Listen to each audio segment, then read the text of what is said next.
Welcome back, Threefold listeners. I hope you're having a great week. We've got a fantastic guest for you today, a little bit of a different episode. My beautiful wife, Hannah, is joining me today. So we've got something special as she's here. Hannah, welcome to the show today. Thanks. Merry early Christmas, everyone. If you're watching, you can see we've got a little bit different background. Hannah took the liberty to decorate my podcast area here a little bit differently, very festive. She threatened to make me wear like a Santa costume, but she didn't do that. So I'm happy about that. But the reason I have Hannah on today, it's going to be a little bit different episode, a little bit of a special episode. We want to talk about just giving back to our residents, actually to our investors as well. But around this time of year, around the holidays, it's definitely something we start thinking about and we've been acting on for the past, 3-4 years, I guess now. For me, getting into real estate, and we've always wanted to do this. I mean, we felt like God led us toward real estate. And we felt like it was something that, God had us on. It was going to bless our family.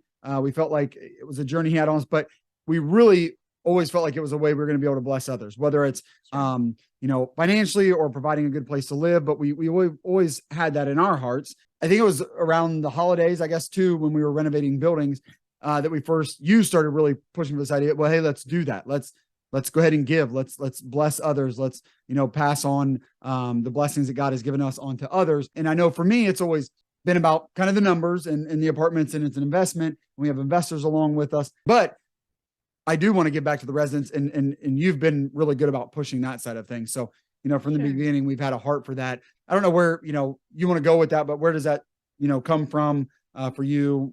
What do you want to jump into? Yeah, I feel like you're right. From the beginning, it was very clear when you decided to make this big switch, from being a physical therapist to, a real estate investor.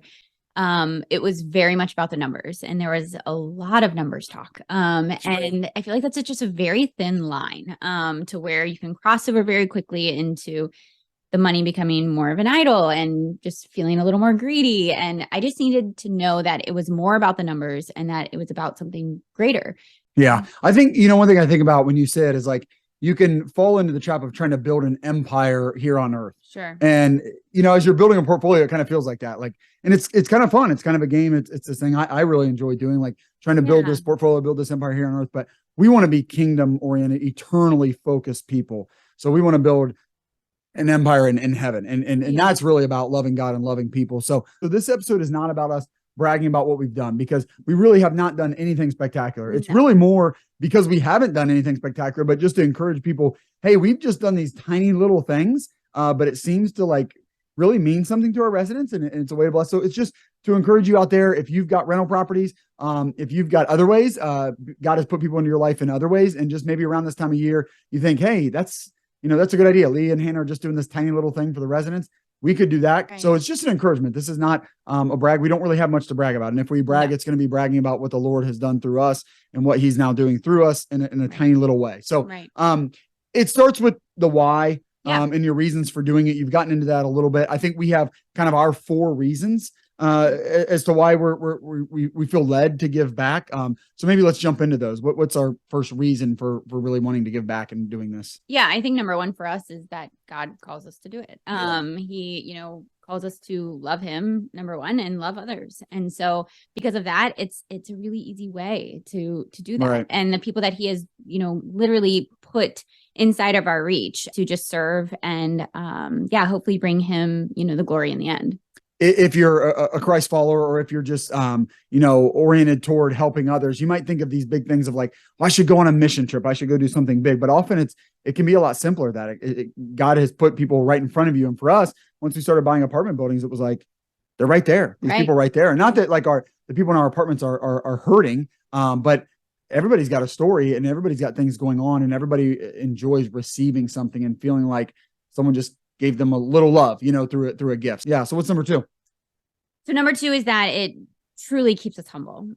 Because like I said before, it can very easily kind of cross over into, okay, this is about the numbers, and, these are big numbers in and out. And it's just a reminder for us to be really good stewards of the things that God has given us. Mm-hmm. And, it reminds me of Luke 12, where, God says to who much is given, much is required. That's what we want to instill in our kids too, is that is what is required of us, that God has designed us in certain ways and with certain giftings, whether it's our talents or even just financial means to bless others through the blessings that he gives us. Yeah. And like you said, I mean, from the beginning, for me, this has been a financial journey. And I did feel like I wanted to get into this, and it felt like we can do really, really well financially. I mean, I don't hide that. That's a big part of the draw for me. And again, I'm geared that way, and it's not a bad thing. But if we're going to do that, if we're going to go for that, and then we need to be good stewards of that. Right. And so that's, what we're kind of trying to do. And by giving back. Number three is definitely for our kids. Sure. Yeah. Because we are constantly trying to remind them that it is not all about them. And especially this time of the year. And our life is just already so integrated in so many ways. It's not like they're going to school and you're going to work, and we kind of do things like everything we do is kind of together. And so this is just another way to include them in the business. And so they feel like they have a hand in it. And it just teaches them to love our residents in a different kind of way, even the residents that are a little bit harder to love. There are some of those. I mean, they hear us talk about them, but it's a reminder to them that even though these are the trouble ones, like we are still also, called to love them too. I'll let you handle number 4, since that's probably more your baby. Yeah. Okay, good. So number 4, just, it does make business sense. And so if you're thinking like, man, that's just too much, I can't get into that, like we got to do things that are good for the business. Well, I think this is good for the business. It is something different. It is something meaningful and impactful. And so I think it establishes some goodwill, some good cheer this time of year at your property. And so a lot of what we do is we're trying to attract new residents, right? And we're trying to bring them in, and raise the rent a little bit, but we're also trying to keep residents. And I think this really does go a little way to help keep residents. We'll talk about a little bit later, but getting property management involved and that establishes, goodwill there between the property managers and the residents. And it just keeps people around and makes them feel good about the property. And that's what we want. That really, and that makes business sense to do that. So it's cool that that works that way too. It's the small touches. It's not, the big stuff. I mean, they can go anywhere and get their maintenance calls, answered. Right. Yeah. And it's the small things, the different things that I feel like really, kind of make the impact in people's lives. Those are our reasons why. You may have different reasons. Those are just ours. And nothing special doesn't have to be that way for you. But let's get into a little bit then, like what we've done. We've kind of prefaced it a little bit, but we have not done anything magical, anything big. I mean, you're not going to be blown away by anything we've done. And that's kind of the point, is just, we've just done some kind of little things that anybody out there could do. Again, whether you're investing in apartments and you own rentals, you could definitely do it kind of like we have a little bit, or your own flavor. But if you have people in your lives in other ways, you can maybe get some ideas. So maybe kind of, how did we get started? What have we done since? What are some things we've done? In the beginning, we started very small. I'm talking, baking bread Very in our oven pre-COVID, obviously. Yeah. There's all kinds of ways, I feel like, to serve the residents and the investors. But one way that we found, I feel like you always typically buy these like value add properties, which is what you're supposed to do. And there's always a lot of construction involved. And with that, especially early on. Yeah. And with that comes a lot of dirt, a lot of noise, a lot of in and out. Just annoying the residents. Yes. Yeah, right. Yeah. Yes. And they don't appreciate that. I mean, that's their home. They don't love it. Right. So we've just found ways to kind of thank them for their patience. And I'm talking like a schoolhouse, for example, when we had the 16 unit, there was so much construction going on. And that's where we, got the pumpkin bread, like the kids and I baked these pumpkin breads, and then had, this apple butter to go along with it, with just like a little note that said, thank you so much for your patience, and hung that on, each of the doors. The Alpine, we did Alpine, yes. Subway gift card, I think. Yep. There, the fire situation, just the residents out as they were dealing with the mess of that. And then COVID was another example where when things were just really unstable, just bought the residents that we had this grocery gift cards. Yeah. Or something like that. Yeah. Right. Yeah. And I think, again, it's something small, but what you're kind of saying is like, it just tells them like, we do see you, we do notice, like we do understand that, having the carpet torn up in the hallways and walking through a mess, and then the noise, obviously we're not doing it early in the morning, late at night, but still it might be some people sleeping during the day, and we're being noisy. And so it's just acknowledging them, just something small. I mean, we're talking, I think we did $5 or $10, on these gift cards. So it's not big. It's not something that's going to change the game, but it does say like, somebody noticed me. Somebody took the time, took the effort. And again, maybe it's not the money. It's the effort. It's the acknowledgement of it. Yeah. I feel like right now is the easiest opportunity, and that's the holidays. In the past, we've done a plethora of different things, but the most memorable were the giant popcorn tins that literally the kids liked running those around. Oh, like, I mean, literally little kids running door to door with these giant popcorn tins, and they're, $5 at Kroger, Walmart, or whatever. Yeah. So we did that around the holidays too. I feel like last year we did the little bags with the notes that had around Christmas, it was hot chocolate and peppermints with like a note in it. Around Thanksgiving, it was the caramels and the apple cider, again, just in a tiny little bag with a note in it. And then this year we decided to do, because we've kind of gained so many units, it's, again, you can't serve everybody every year. And so we're just doing more of an open house at one of our newer properties, with just hot chocolate bar and cookies and candy and things for the residents to come in.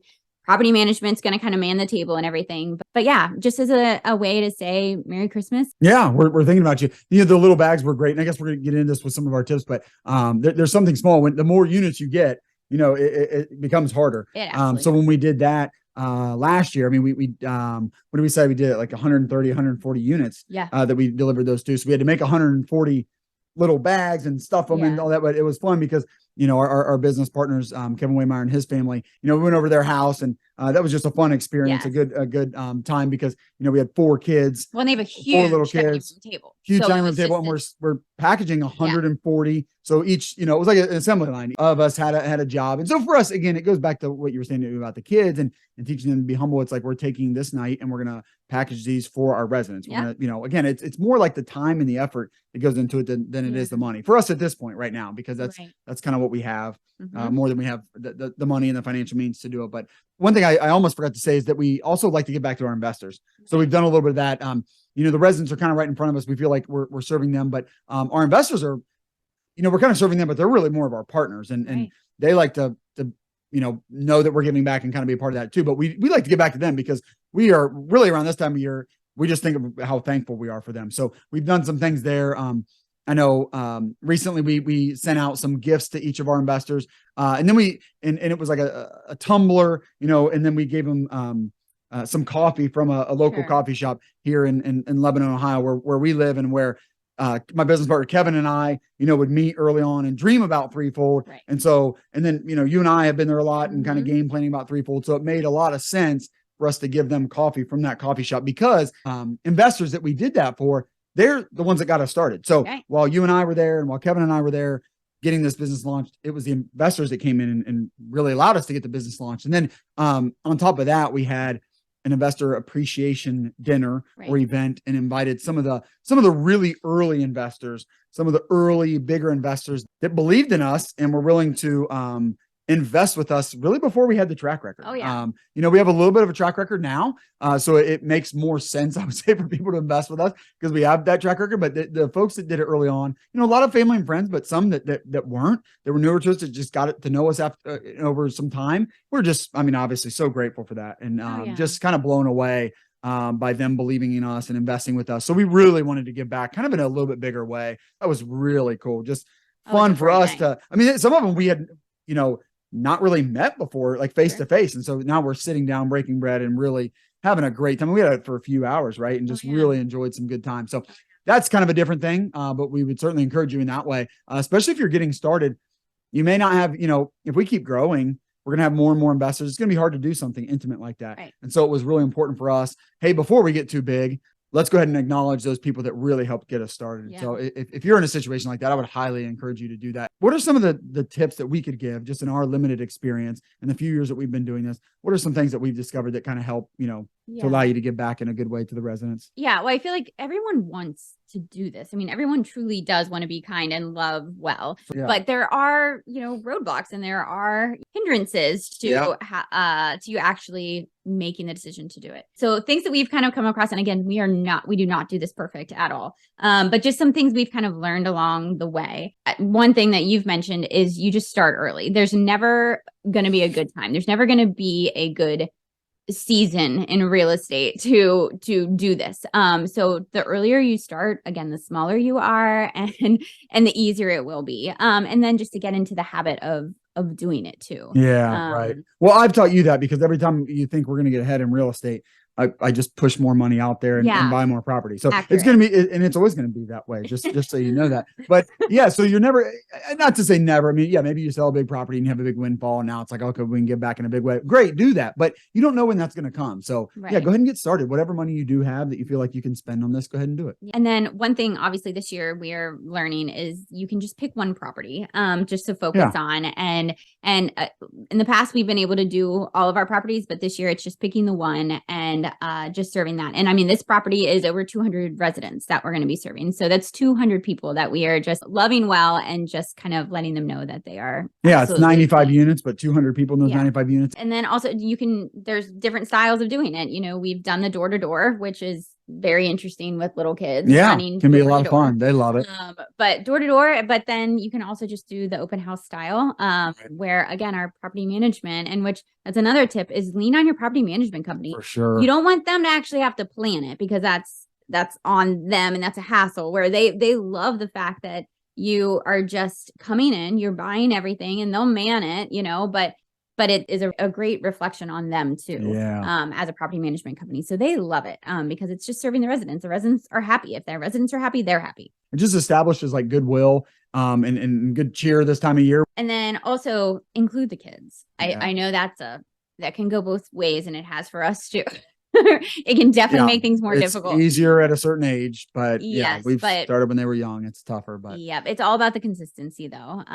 Including them from what you're doing to doing it to delivering it. And they do enjoy it, and it is just a reminder, especially this time of the year, that it isn't about them. Like it is about serving others well. And then stick to a theme on it. Like if you're not creative, just stick to the Christmas theme of hot chocolate and peppermints. It's an easy way to go. And we've definitely done that, and it keeps it very easy. And Canva is a free program that you can design these beautiful little notes, and it's free. And if you aren't a professional at this, it's okay. They'll make you look like you're a professional at this. So that's a great option. One thing we kind of struggled with was how do you sign it? You know, how do you let them know who it's from? And so one thing we decided is we just always put it from the ownership group of, and then whatever property it is. And that way they understand who it's from, and that it's not just from property management, or it's just not some gimmicky thing. But the ownership group truly does, you know, they kind of went the extra mile with it. The other kind of thing we kind of struggled with was, okay, how do you deliver this without when you run into residents, you know? Yeah. Or if you're doing the open house. Yes. Yeah. So we've just always said, like, our residents, we like them to know that we work with the owners, which is true. And we can, I mean, obviously all of our investors are owners. So that's a great way to say it, that we think of it. Just, we work with the owners. So if anybody were ever to ask, you know, oh, you know, this says from the ownership group and you guys are the ones handing out, do you own the building? Well, we work with them. Because you never want to be known.